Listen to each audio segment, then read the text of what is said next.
Bienvenidos a esta mesa de expertos de México sin estrés.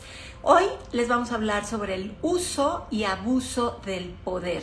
Cómo el poder lo podemos experimentar de un lado o de otro, pero estaríamos hablando el día de hoy, la psicóloga cognitivo-conductual Cintia Alvarado y yo, sobre todo este tema. Cómo se da, cómo se desarrolla. Así es que sin más ni más, déjenme invitar a Cintia, que ya está por acá lista. Y estemos las dos platicándoles al respecto. Cintia, tuvimos un problemita acá y nos sacó a las dos cuando te volviste a Ok, conectar. perfecto. ¿Cómo estás? Vamos a hablar del uso y abuso del poder. Así es. No, pues un poco consternada porque tuvimos estas fallas técnicas, pero lo bueno es que ya estamos aquí. Les habíamos platicado en la invitación que el día de hoy vamos a charlar acerca de el poder, acerca de cuál es el uso que le damos al poder. Vamos a platicar un poquito más desde, les decía que como no vamos a ir como embudo desde lo social hasta lo particular, para poder concluir desde cómo se manifiesta la presencia o la facultad de tener el poder a nivel social, pero también cómo se puede presentar de manera individual en nuestra vida cotidiana, ¿no? O con los seres queridos que nos rodean, a quienes les damos el poder. Entonces, este análisis esperamos que nos sea de utilidad para poderlo aplicar particularmente en nuestra vida, pero también para ampliar nuestro criterio cuando nos encontramos señalando a personas que se encuentran en el poder, ya sea político, social, cultural, etcétera. Entonces, e incluso en el trabajo, ¿no? Porque pues en todos los movimientos sociales nos solemos encontrarnos con alguien que se encuentra en una posición de poder, ya sea porque cuenta con las habilidades, con las características que lo hacen ser un líder y que eventualmente lo posiciona por encima de los demás, o porque el mismo grupo lo posiciona como el líder en la posición de poder, ¿no? De toda la comunidad, como en el caso de los gobernantes. Entonces, Liz, pues no sé por dónde te gustaría iniciar a tocar este tema. Pues mira, me gustaría iniciar desde cero en el sentido de que hay personas que nacen ya con esta aptitud de poder, donde desde muy chiquitos se ve que imponen, que dirigen, que son los que organizan a los amiguitos en el salón de clases, o se ve que de alguna manera orgánica, natural, se establecen como líderes en el entorno, cualquiera que sea, ya de personas más adolescentes o adultas, ¿no? Y como decías, también podemos tener el poder o seguir tras el poder de alguien porque esa persona tiene las aptitudes para desarrollarlas, o bien porque nosotros se lo otorgamos. Y voy a poner un ejemplo muy claro en donde ya sea en el 85 o el 19 de septiembre y todo el tiempo posterior, por lo menos algunas semanas, todos en la Ciudad de México otorgamos el poder a los rescatistas del terremoto. Simplemente con que hicieran esto, todos nos callábamos o la gente alrededor de un escombro se callaba con que solo estas personas mandaran el puño en alto cerrado de silencio. Puede ser que hayamos encontrado a alguien con posibilidad de vida dentro de los escombros del terremoto del 2017. Se los dimos felices de la vida. Es un poder y además en donde hicieron un muy buen uso de este poder. Pero también lo podemos otorgar en los gobernantes. Y en el jefe, pues tiene el poder porque nosotros, pues así entramos a la oficina, a ese trabajo y nos dan ya la jerarquía en automático. Pero cuando es un muy buen uso del poder, lo positivo es que quien tiene el poder lleva a una guía a los demás, lleva a una Ujú. protección, lleva a seguir una línea. Una de las películas que me gustan muchísimo es la de Corazón Valiente de Mel Gibson, en donde William Wallace, el personaje de Mel Gibson, que está basado en hechos reales en Escocia, es un gran líder y una persona con poder, en donde hace que todos los que lo siguen vayan en pro de una libertad, pero también son los que el que hacía que decían no atacamos en esta ocasión, llevaba a toda una masa y una comunidad guiándolos hacia una situación específica de libertad. Y eso es muy positivo cuando buscamos salir de una situación de opresión o queremos llegar, como en este del puño, a rescatar a alguien o seguir algunos ideales. Pero Cintia, hay una situación muy oscura dentro del poder y es característico en el ser humano, es parte de la natura humana. ¿Qué hay con la parte negativa del poder? Así es, Liz. Tú ahorita nos estás platicando acerca del lado bonito, ¿no? De cuando una persona tiene poder y lo vemos también en diferentes personalidades, que mediante la nobleza han ido adquiriendo poder, como María Teresa de Calcuta, pues no sé, e incluso algunas personalidades como Nelson Mandela que buscando la igualdad social, ¿no? Finalmente, yo no sé si vieron esta película de Nelson Mandela que de hecho da como una especie de giro en esto que estamos hablando del poder, porque él inicialmente pues está en busca de la igualdad y su segunda esposa junto con él, igual de aguerrida que él, se convierte en una peleadora y luchadora por los derechos, por la igualdad de los derechos en la raza negra, ¿no? Como en los demás, como los de raza blanca. Y en algún momento de la película biográfica de Nelson Mandela, bueno, a él lo meten a la cárcel y se queda representando ya a la cabeza a la esposa, la segunda esposa de Mandela. Y cuando menos piensan, están intentando negociar con Nelson Mandela ya después de muchos años que él pasó en la cárcel. Y ya esta pelea se había convertido en algo demasiado aguerrido, donde se estaban perdiendo demasiadas personas, se estaban volteando los papeles, ya se estaban voltando los papeles en ciertas localidades, porque ya estaban, de alguna manera estaban abusando de que sabían que podían dañar también a los blancos y convertirlo como en una comprobación de que ellos también tenían poder y facultades. Entonces, para cuando va a salir Nelson Mandela de la cárcel, la esposa ya estaba en un papel de poder en el que voltearon los papeles y ya en lugar de estar únicamente peleando por la igualdad, ahora estaban peleando por ellos estar encima de la raza blanca. Entonces, creo que esta película está muy interesante verla porque se ve cómo juegan estos dos papeles. O sea, primero empiezas a defenderte nada más por tener igualdad y después una vez que ves la posición de poder, puedes llegar a perderte en ese camino y empezar a obtener ventaja de esto. De hecho, en la película lo que se ve es que cuando Nelson Mandela termina saliendo de la cárcel, ya los dos no coinciden con los mismos ideales, él con la esposa, porque la esposa ya quería estar por encima de la raza blanca y él, bueno, ya tenían como cierta metodología en la que se estaba dando cierto abuso. Y Nelson Mandela seguía en el mismo canal de ser pacífico y tratar de equilibrar, ¿no? El que nada más buscar la igualdad, que era el propósito inicial. Entonces ellos como que ya no embonaron, ya chocaban con esos ideales y entonces finalmente incluso hasta se separan en la película. Pero bueno, esa es una perspectiva. Entonces, a lo que realmente voy con el lado malo, que era lo que originalmente tú me preguntaste, es que todas las personas tenemos una predisposición bueno, tenemos como un lado bueno y un lado malo, por llamarlo de alguna manera, ¿no? O sea, tenemos nuestro lado blanco, nuestro lado oscuro, nuestro lado de luz y nuestro lado oscuro. Entonces, la postura de poder, así como tú ahorita nos platicaste hace un momento acerca del lado positivo que puede una persona desarrollar al tener poder, también existe el lado oscuro y hay personas en las que al momento de darle poder se va a potencializar ese lado oscuro o esas características como de abuso, de crueldad.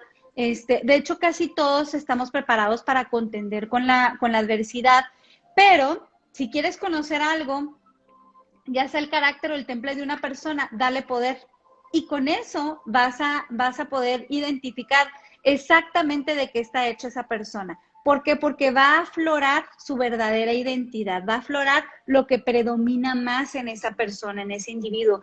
Entonces, en los que predomina más el lado oscuro, pues cuando tú le das, a veces puedes ver personas que son muy, muy adaptadas en la sociedad, que se desarrollan súper bien, que no tienden a abusar, o sea, es decir, no los vemos con rasgos antisociales, pero al momento en el que tú le das poder, se transforman y entonces pueden empezar a sacar a flote la crueldad, el sentido del deber, la tiranía, violencia, prepotencia. Evidentemente hay personalidades que las vemos que siempre tienen esas características, pero hay otras que sorpresivamente hasta que adquieren el poder es cuando esto se potencializa.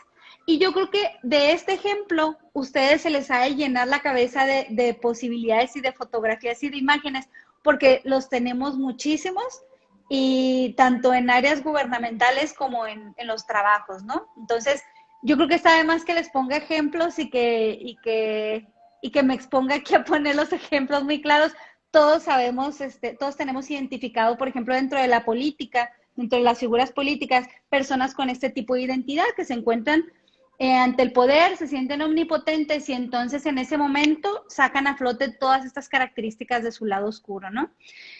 Pero Liz, a ver, aquí otra de las preguntas importantes y relevantes, yo creo que sería el conocer, a ver, ¿qué tan, o sea, qué tan factible es esto? ¿Cómo es que se sabe que es parte de la identidad del ser humano? O sea, ¿a qué tan temprana edad podemos identificar estas características, Liz?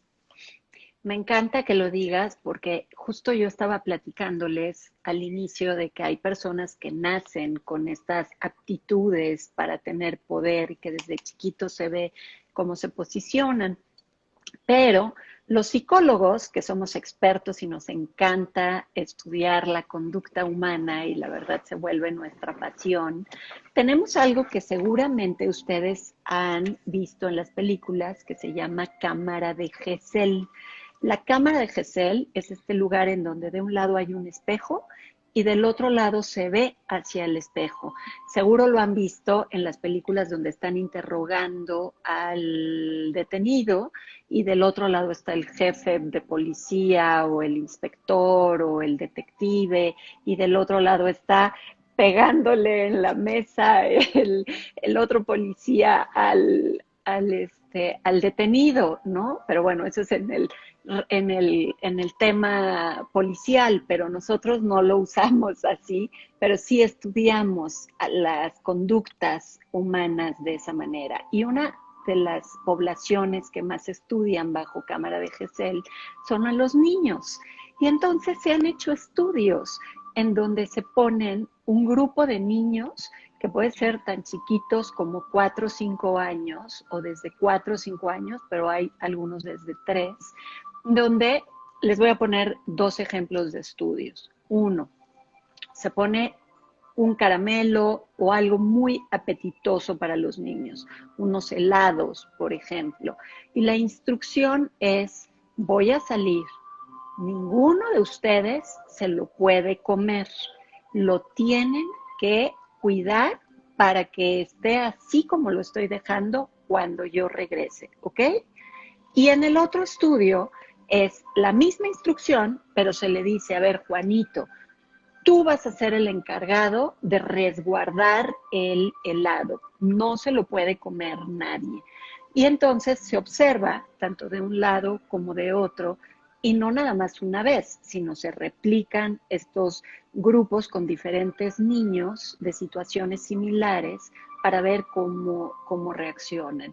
Y en los 2 grupos se ve que siempre hay alguien que va a ponerse ante el poder. Por ejemplo, en el grupo en donde no se asignó a alguien, no se le dio el rol o se le otorgó el poder a alguien en particular, siempre hay el niñito o la niñita que empieza: ay, no, yo creo que sí nos lo podemos comer. No, es que yo creo que se va a tardar mucho y el helado se va a derretir.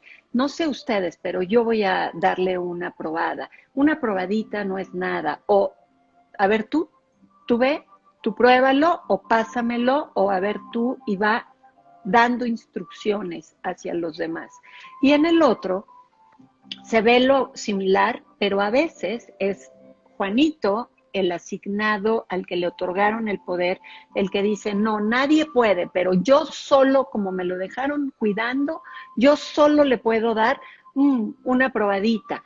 Yo sí puedo. Ah, Anita, tú también, tú una probadita, también te comparto a ti, tú no, tú no, y empieza a verse, o quien salta al niñito, a Juanito, al que le otorgaron el poder y empieza a dirigir desde muy pequeñitos. Y esto no se ha visto solo en un grupo de niños en Cámara de Gesell, se ha visto en niños en contextos europeos, en contextos americanos, en contextos latinoamericanos, en diferentes grupos de niños con similar edad en cada estudio. Entonces es algo que viene dentro de la natura humana.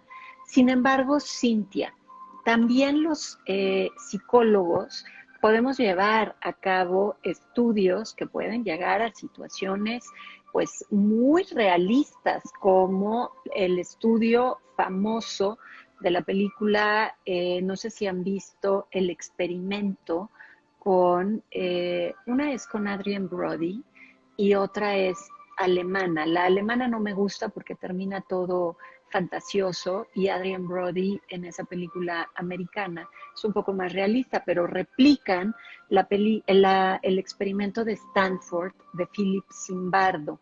Cintia, esto fue un hecho real, no es miel sobre hojuelas como lo que estoy platicando con los niños en una cámara de Gesell.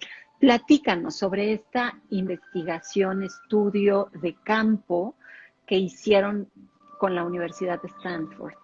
Seguramente muchos de ustedes han visto información relacionada con este estudio que fue desarrollado por el doctor Philip Zimbardo bajo el respaldo de la Armada de Estados Unidos. Realmente lo que querían confirmar era la hipótesis de que los mismos reos en las cárceles, en las diversas cárceles, tienden a segmentarse por grupos de acuerdo a su identidad o características de personalidad. Entonces, ese era el objetivo del estudio.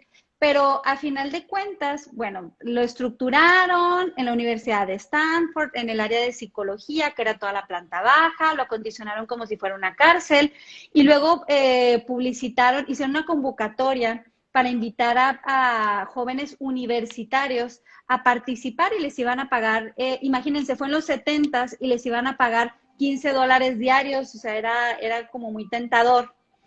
Y entonces, pues ya acudieron jóvenes universitarios, les hicieron estudios físicos para ver que su condición física era óptima y también les hicieron estudios psicológicos, una valoración psicológica para garantizar que se trataba de jóvenes funcionales, que no tenían rasgos de personalidad antisocial, es decir, que fueran adaptados a la sociedad. Entonces, bueno, ingresan todas estas personas, bueno, no ingresaron al estudio, y dividieron en dos grupos al azar, sin verificar cuáles eran las características de unos o de los otros, fueron a la mitad. Y entonces una mitad iban a ser los guardias y otros iban a ser los presos. Entonces a los presos los mandaban a su casa y les dijeron, nosotros les avisamos cuando esto vaya a iniciar.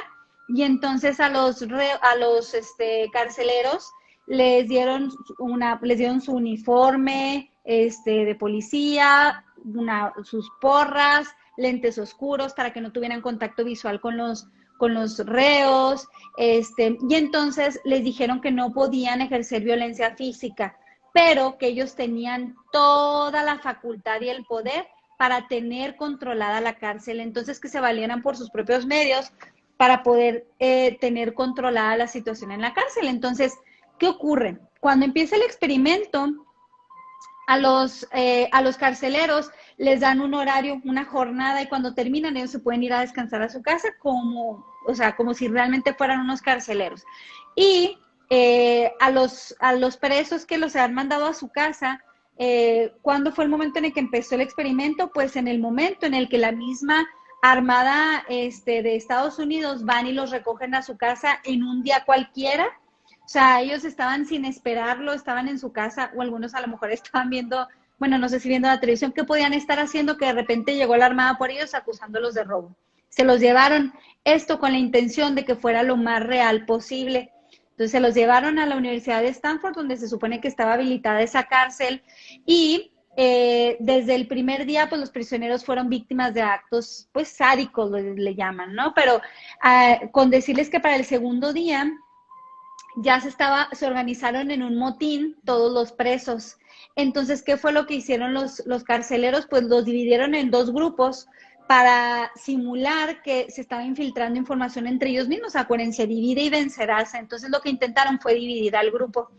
Los dividieron y a los que eran como los más aguerridos, los presos más aguerridos, los pusieron, los separaron incluso más del grupo, y a ellos, por ejemplo, les prohibieron utilizar, por ejemplo, el colchón, les quitaron el colchón, les quitaban la ropa, los ponían a que durmieran directamente en el hormigón, los ponían a lavar los excusados sin ninguna protección, los ponían a hacer ejercicio durante la noche, sobre todo en la noche se llevaban a cabo todo tipo de agresiones y de vejaciones, porque les dijeron que en la noche las cámaras no iban a estar grabando. Entonces en la noche era cuando más se ensañaban los carceleros con los reos. Entonces, evidentemente había algunos reos que se rebelaban y entonces eso les iba peor y trataban de enseñarles a los demás que les iba a ir muy mal si se ponían en la misma postura que el líder interno de los presos. Entonces, bueno, para el cuarto día, porque imagínense, pues ya durante los primeros días no dejaban dormir a los que eran más aguerridos, los tenían dormidos desnudos, o los ponían a caminar desnudos, a andar así por su celda, etcétera, como una manera de humillación. Entonces, para el cuarto día se empezó a rumorar un intento de fuga, entonces tomaron muchísimo más medidas correctivas. Así que, para no hacerles esta historia tan larga, ya ustedes lo podrán ver, hay literatura y películas Videos. y documentales. O sea, sí hay mucha información relacionada con este estudio. Pues, por ejemplo, estaba organizado ese estudio programado para 2 semanas y tuvieron que acortarlo a 1 semana porque ya esto se estaba saliendo de control. 2 reos tuvieron trauma severo y tuvieron que sacarlos porque entraron en una crisis severa. Evidentemente los revisaron. Fue un experto a revisarlos antes de sacarlos porque también tenían miedo que fuera manipulación, pero lo revisaron y realmente sí estaban en un trauma severo. Entonces a 2 de ellos los sacaron antes de tiempo y finalmente concluyeron con la investigación a 1 semana. Para esas alturas, cuando por ejemplo se iba a hacer el intento de fuga, Zimbardo intentó llevarse a todos a una cárcel real, pero no le permitieron llevárselos a una cárcel real. Entonces Zimbardo realmente se molestó. Zimbardo ya había tomado una posición también, todos se habían puesto muy en su papel, muy en su etiqueta. Entonces él también ya estaba muy en esta posición, hasta que fue una persona externa y observó todo ese tipo de conductas que se estaban emitiendo, protestó con Zimbardo, alegando que pues esto ya era inhumano y que estaban haciendo todo tipo de cuestiones que desmoralizaban a la persona y que atentaban en contra de los derechos humanos.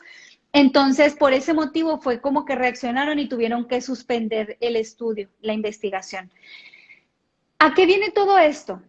Aquí lo interesante es que todas las personas que... Ay, te nos fuiste.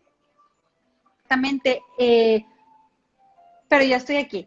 Contaban con un perfil adaptativo y funcional ante la sociedad y sin embargo, al momento en el que se les dio el poder, se transformaron de una manera. Yo ahorita que iniciamos les decía, todos tenemos como nuestro lado oscuro y nuestro lado claro, y se puede potencializar uno de los dos de acuerdo a nuestra predisposición. Y entonces aquí en esta investigación, pues la mayoría desarrollaron el lado oscuro, ¿no? Al tener esa posición de poder, empezaron a ejercer muchísima más violencia de la que era necesaria, muchísimo más poder del que realmente era pues necesario ejercer. Y de inicio, como ahorita Liz les decía, pues estamos hablando también un poco de dignidad, de que las personas buscan, tienen como esta búsqueda de dignidad. Entonces por eso también los presos de un inicio empezaron como a medir qué tanta facultad iban a tener. Si hubiese sido al revés, o sea, si los carceleros hubieran permitido que los presos empezaran a actuar encima de la facultad de los carceleros, realmente hubiese sido todo lo contrario, porque si se fijan, desde el segundo día hicieron motín. O sea, también los presos tenían como ese potencial, esa característica de querer medir el poder estar por sobre la facultad de los carceleros. Entonces, si hubiera sido al revés, los presos hubieran comido vivos a los carceleros, por llamarlo de alguna manera. Entonces, otro de los puntos que pudieron concluir con esta investigación es que no se trataba tanto de los rasgos de personalidad de los sujetos de investigación, sino de las circunstancias las que habían originado que este comportamiento se llevara a cabo. Entonces eso nos hace pensar, de hecho hay un libro de Philip Zimbardo que se llama El efecto Lucifer, haciendo alusión justamente a cómo nos podemos ir hacia el otro lado cuando podemos ser personas buenas, funcionales, adaptadas a la sociedad, cómo de repente nos podemos ir hasta el otro lado, por eso se llama efecto Lucifer, cómo nos podemos convertir en malos, en los malos de la historia, una vez que se nos otorga el poder y la facultad para estar por encima de otras personas.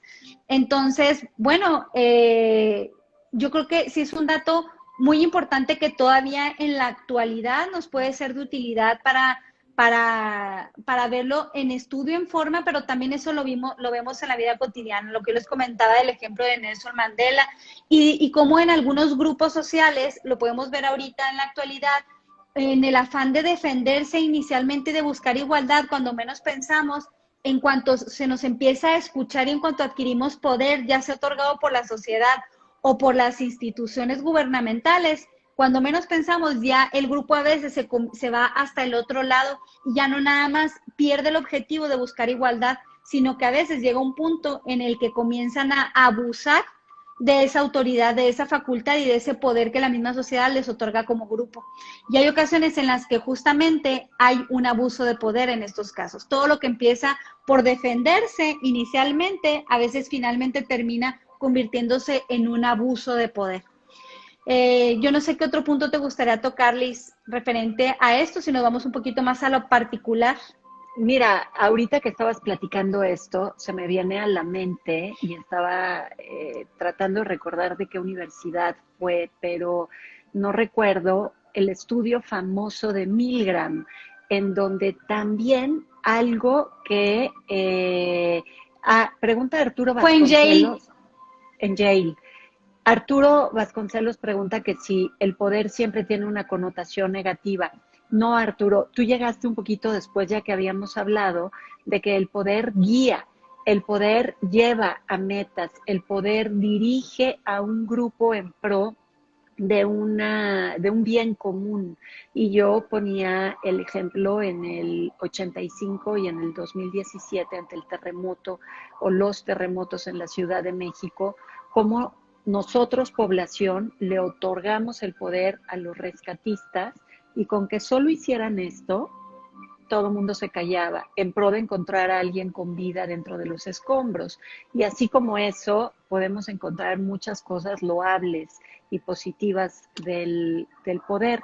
Pero algo que estoy acordándome ahorita del estudio de Milgram es que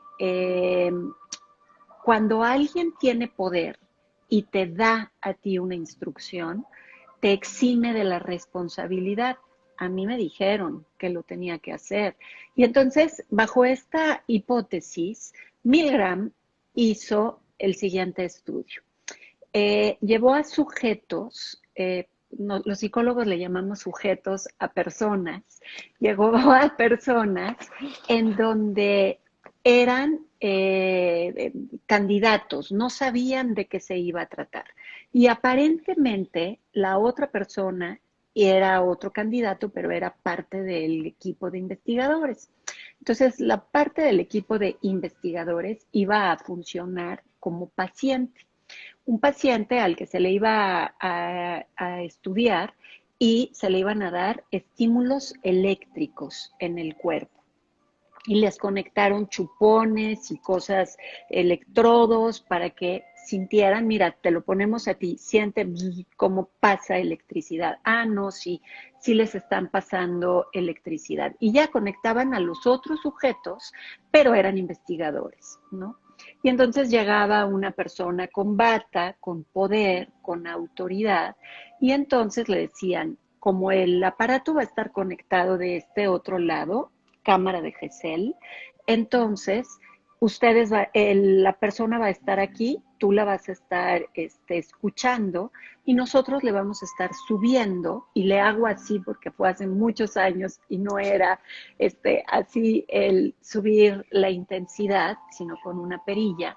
Le vas a ir subiendo conforme yo, médico, autoridad o el dueño del poder, te voy a ir instruyendo.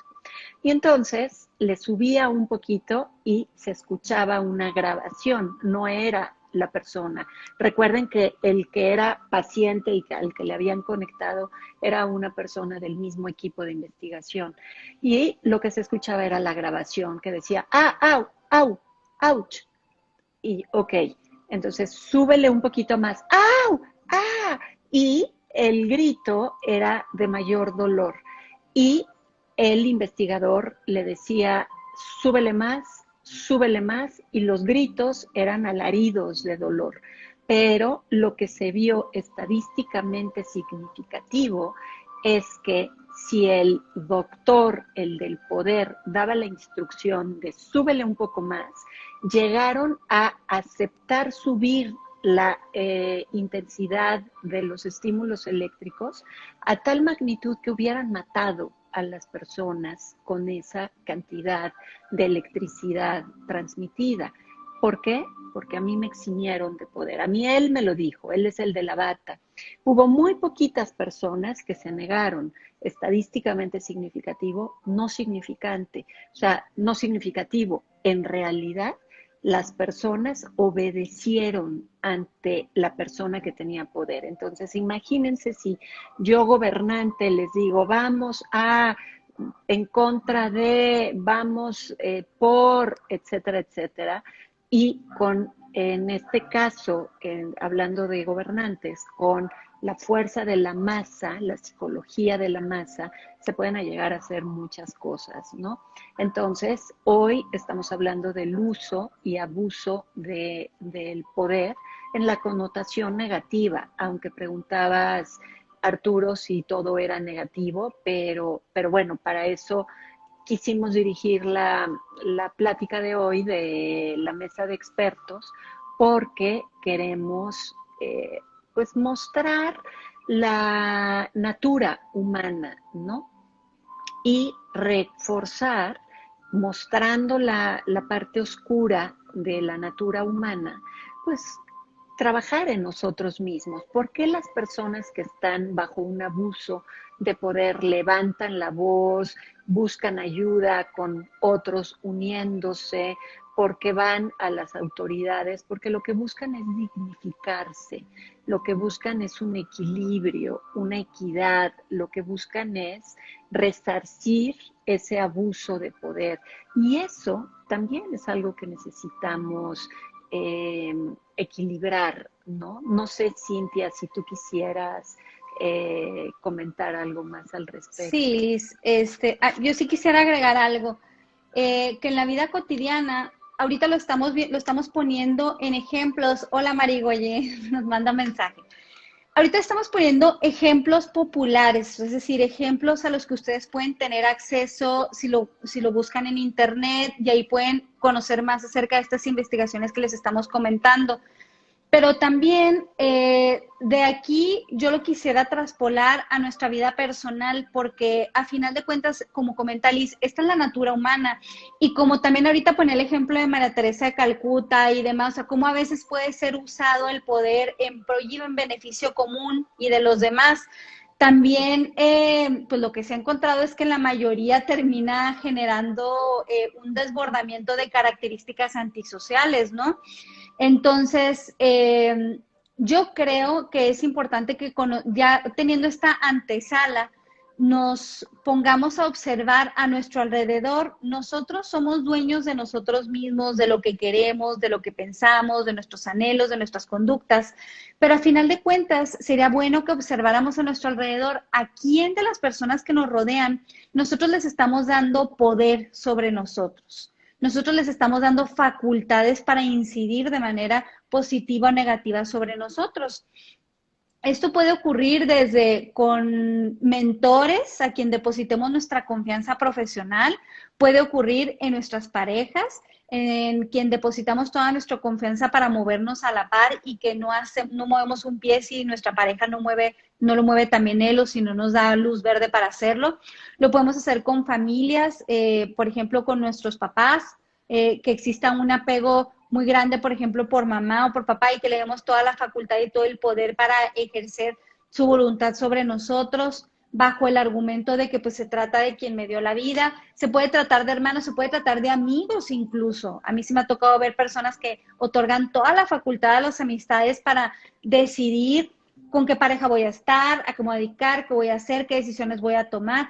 Entonces, es bien importante que nosotros en primer lugar, recordar que nosotros tenemos el poder sobre nosotros mismos. Nadie puede venir a ejercer su voluntad sobre nosotros si nosotros no se lo permitimos. Entonces, es muy bueno que observes exactamente en quién estás depositando ese poder y de qué manera lo está ejerciendo esa persona, qué uso le está dando. Porque puede ser una persona a la que se le haya potencializado las características propositivas y que busque tu bien, que busque el bien común, etcétera, y que busque enriquecerte, ¿no? Pero por otro lado, se puede tratar de una persona que está abusando de ese poder que tú le diste y que te está subajando o que te mantiene bajo control, en donde no puedes expresar o en donde no puedes hacer lo que tú quisieras hacer. Si te encuentras en estas condiciones, es preciso que recuerdes que tú tienes el poder, tú se lo diste y tú se lo retiras. Es algo así como si tú fueras el jefe de la empresa y tú le diste el nombramiento de gerente, si ves que no funciona, entonces lo retiras de ese puesto. Así que con tu vida las cosas funcionan exactamente igual. Tú eres el dueño de esta empresa y tú, en función a las personas que te rodean, vas dando ciertas funciones a tus amigos, a tu familia, a tu pareja, etcétera, e incluso a tus jefes en el trabajo. Pero a final de cuentas, si algo ves que no te está funcionando, que te están mermando tu camino, que te están mermando tus anhelos, tus planes, tus metas, que no te están permitiendo ser una persona plena, que se desarrolle en la manera que más lo desea, entonces es un buen momento para reestructurar cómo tienes distribuido el poder sobre ti. Así que recupera ese poder que tú tienes y trata de delegarlo de manera funcional para ti. Yo creo que sí sería muy importante checar esto porque a veces dejamos el poder de nosotros mismos en manos equivocadas, ¿sí? Y pues hay ocasiones en las que también en lo particular y en lo privado se puede dar ese abuso de poder. No sé qué opinas, Liz.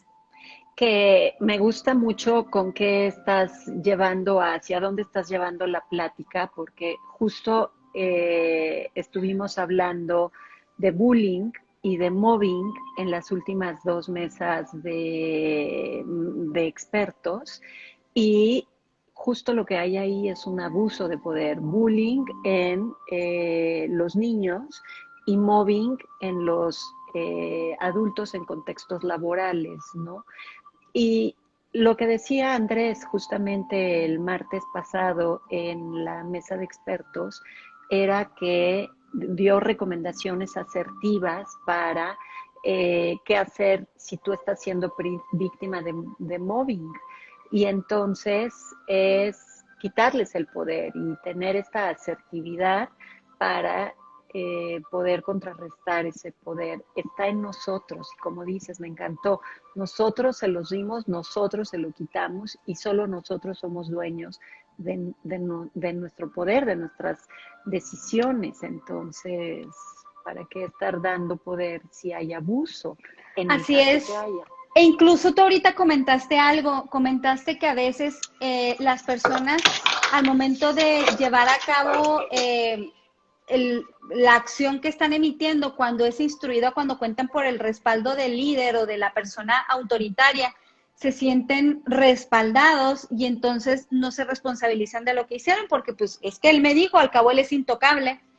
Y muchas ocasiones nosotros en nuestra vida también hacemos lo mismo, le adjudicamos la responsabilidad a las personas que nos rodean para que lleven el control de nuestra vida, para que tengan el poder de control sobre nuestra vida y nosotros no responsabilizarnos de las decisiones que tomamos y a veces andamos por la vida penando porque las cosas no son lo que queremos cuando realmente no hemos asumido esa responsabilidad de tomar el poder que tenemos sobre nosotros mismos y de armarnos de valor en llevar nuestra vida al cabo de hacia donde nosotros mismos quisiéramos, ¿no? Entonces, yo creo que ahorita pues es incentivarlos a que analicen esa parte. Si ya lo identificaron y no saben cómo manejarlo, pues evidentemente no está de más el ponernos a sus órdenes, tanto para la recomendación que Andrés nos daría en estos momentos, que sería trabajar con asertividad para aprender a delimitar, tanto como para hacer una desvinculación emocional cuando está la dependencia hacia que otra persona resuelva, ¿no? Mi propia vida. Entonces, en estos casos, si no sabes cómo resolverlo, pues evidentemente en México sin estrés sabemos cómo ayudarte. Y lo Y vamos a lo hacer si vamos a nos hacer. buscas. Así que, pues bueno, yo creo que este sería un muy buen comienzo para empezar a tomar las riendas de nuestra vida y sobre todo también analizar nosotros también en qué pensamos hacer cuando estemos en esa posición de poder.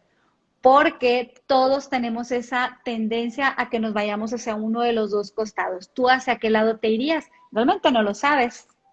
Claro, me gusta lo que dices y bueno, como siempre, Cintia, es un gusto estar contigo en la mesa de expertos. Me encantan nuestras mesas de expertos de jueves, de martes, de todas las que hacemos y les voy a anticipar de qué vamos a hablar la próxima semana.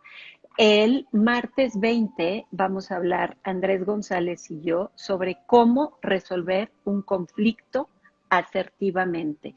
¿Quieren resolver conflictos asertivamente? Andrés es el indicado, porque además tiene un curso en México sin estrés que se llama Como te ven, te tratan, versión asertividad.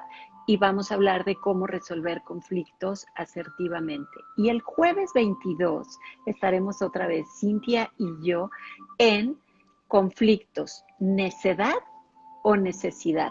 Hay conflictos necesarios y hay conflictos innecesarios. ¿Cuándo? ¿Cómo? ¿Por qué? De eso vamos a hablar. Así es de que no se pierdan la próxima semana. Tenemos unos temas muy interesantes y con buenas herramientas para poder accionar y los vemos el próximo martes con cómo resolver conflictos asertivamente. ¿Sí? Nos pregunta a Couturier que dónde damos informes para los cursos y cualquier curso de los que mencionamos aquí o incluso cualquiera de los servicios los pueden solicitar en cursos@mexicosinestrés.com. Ahí nos pueden buscar, ya sea para los cursos, para las terapias, para cualquiera de los servicios que nosotros les podamos brindar. Y pues aquí nos vemos el próximo martes. Nos vemos el próximo martes y el próximo jueves. Bye bye. Bonita tarde. Gracias. Bye.